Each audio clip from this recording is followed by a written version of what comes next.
time once again to slip into your camo, grab your bow, and join us out in the field for another episode of the Up North Journal, presented by PSE Archery. The Up North Journal crew is knocked and ready to rock for another exciting adventure, so let's step outside and hit the trail. This episode is brought to you by PSE Archery, Black Eagle Arrows, Cabela's, Antler Action, Spot Shooter Archery, Tom's Custom Turkey Calls, Family Traditions Tree Stands, Badass Slingshots, and Mossy Oak. The 2015 Dream Season Decree is a deadly combination of speed and precision. It's built for the moments when time stands still. When the only thing that will break the silence is an arrow slicing a clean path to the kill zone. The bow of your dreams is a nightmare for big game. This is PSE's Decree. Experience PSE. Experience performance. We know the future of hunting depends on our nation's youth. But did you know that in many states, it's illegal for you to take your son or daughter hunting until the age of 12 or even older? As a result, we have fewer young hunters, and the Families Afield program is designed to eliminate those barriers. Hunting is safe, and the safest hunters afield are young people with adult mentors. Visit our website at familiesafield.org to find out how you can bring more families afield.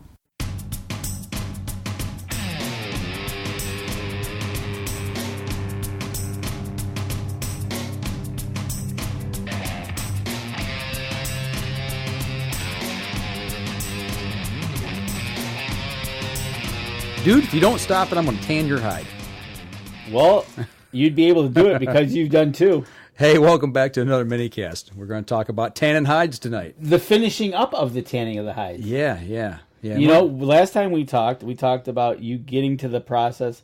You were down to the very last minutes before the final process. Was that on a Minicast or were we talking on the show? I can't remember. It was in there somewhere. I just remember right. we were minutes away from you going out there and scraping them off. Yeah. Well, we got to that point. You know, it's been a long process. Spent 6 months salting it, letting it dry and cure out. You know, after I fleshed that hide out, stretched it out, put salt on it, let it sit for 6 months, got the solutions.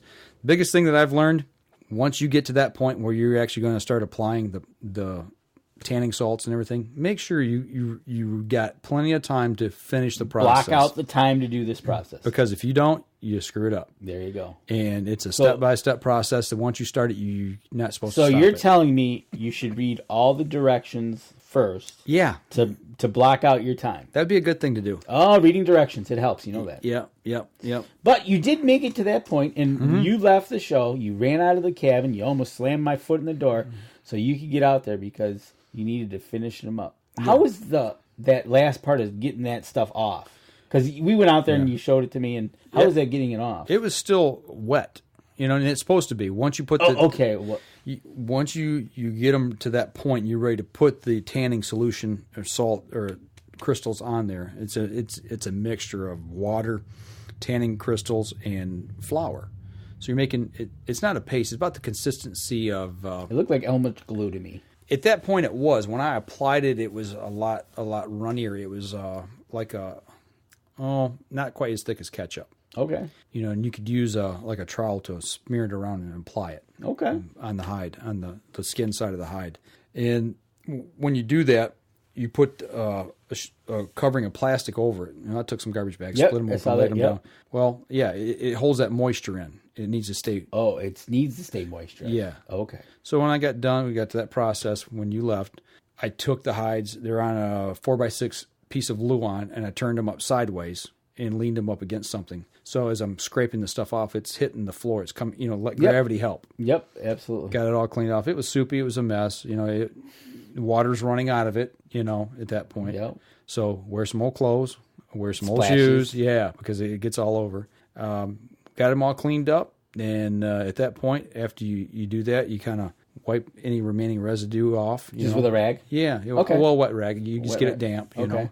Flip the hide over, get the salts that are on the hide, on the fur, get that off, wipe that down. And then you apply your first coat of oil, tanning oil. And you do that, and you let it set for... You actually got to rub it in. You got to really rub it in. Okay. You just don't apply it and let it soak in. You rub it in. You get the whole hide in it it almost turns like a cream. Okay. At that point, rubbing it in really good, make sure it gets down into that skin, and then you come back 4, 5, 6 hours later. I can't remember exactly what it was. Put a second coat on it. Do the same thing. Rub it in really good, and then you let it set, and it'll get hard. The skin will actually get hard, and it looks like you sprinkled salt on it, like crystallized. All right. And that's just part of that process of it drying out. And once it gets to that point, you can leave it stiff and put it on a wall, put it on a floor, put it on a desktop, or you can do what the Indians used to do. It's called staking. Drive a stake in the ground is what they used to do, or a stick, and they'd take that hide and they would work it back and forth, right? Yep, rub it back and forth, and it would break the fibers down and make it soft and supple. And then you can take, like, especially down the back, from the neck down to the tail, through the midsection of the hide. That's where it's the thickest. Because if you think about on a deer, we as humans, we lose most of our body heat out of our head because it's the highest point. Heat travels up. Well, that's where they're going to lose most of their body heat, is through their back, because that's the highest point. But the heat rises, so that's where their skin's the thickest to hold it in. And if you want to thin that down, use some sandpaper, some rough sandpaper, and thin that hide down, and as well as staking it, and it'll make it soft and supple. So, how many coats of oil did you put on it? 2. 2 coats, and then where are they now? Are they? You haven't done any staking or anything like that? No, because I'm not sure what I'm going to do with it. Oh, okay. I haven't really decided if I'm going to stake them or not. I may not. I don't know. I guess it depends on what you're going to do. Okay, so let me ask you this: do you know if you don't stake them and you leave them stiff, if you put them like on a table, will they start to fold over? I don't know. Well, I tell you what, we'll find out, because I've got one draped over top of a ladder.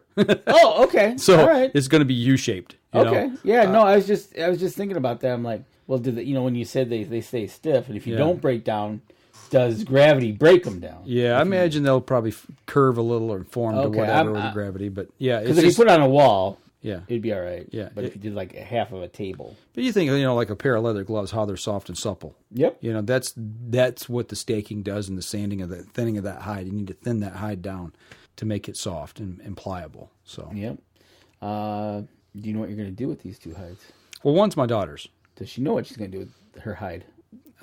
She talked about putting it on the wall. She also talked about throwing it on the bed. So I don't know. Oh, cool. So I'm going to let her make that decision. Since you tanned her hide about it. I tanned her hide, yes. Yeah, being the dad you are. Yeah. But no, that you know what, that is, I guess that is in aspects of looking back. It took about, say, 8 months since you shot him. It was November. Yeah, November. I shot my. Well, she shot her deer the 3rd day of season, which would have been the 17th of November, and I shot mine after Thanksgiving. So let's say around November 25th. So here we are, June, and you got them finished up. So you kind of took them full circle, and now. Yeah. And that's the beauty of it. When I was sitting there working the hides, and when I was doing what I was doing here in the last couple months, actually the last 2 weeks that I really worked on them, it was. It took me back to the hunts. Absolutely, I can only imagine that. They had a bullet hole in them. Yeah, 2.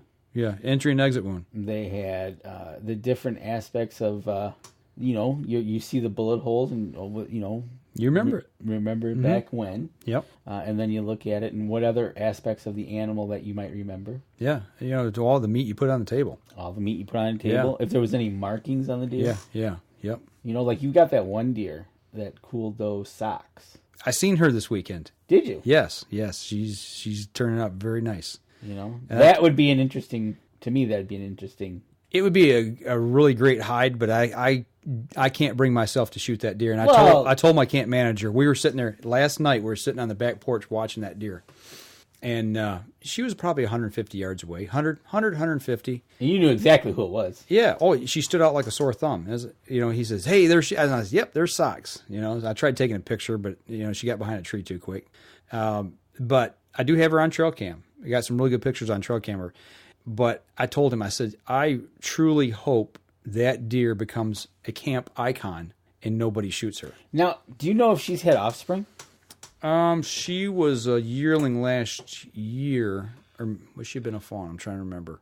Last fall, I think she was last year's fawn. So she's just a little over a year old this year. I think she's either a year old now or 2 years old. I don't know which. didn't have any fawns with her now, and she wasn't bred because she never got big. Okay. So I know she did not get bred this last season. So hopefully this season it'd be interesting to see if she has fawns and what they do. Exactly. That's Yeah. exactly what I'm thinking Yeah. about. Maybe it becomes socks and more. Well, actually, I think her mother was probably taken last year by one of our guys because we had a doe who had she wasn't quite like Socks. She didn't have the high white on her legs, but she did have white higher than normal.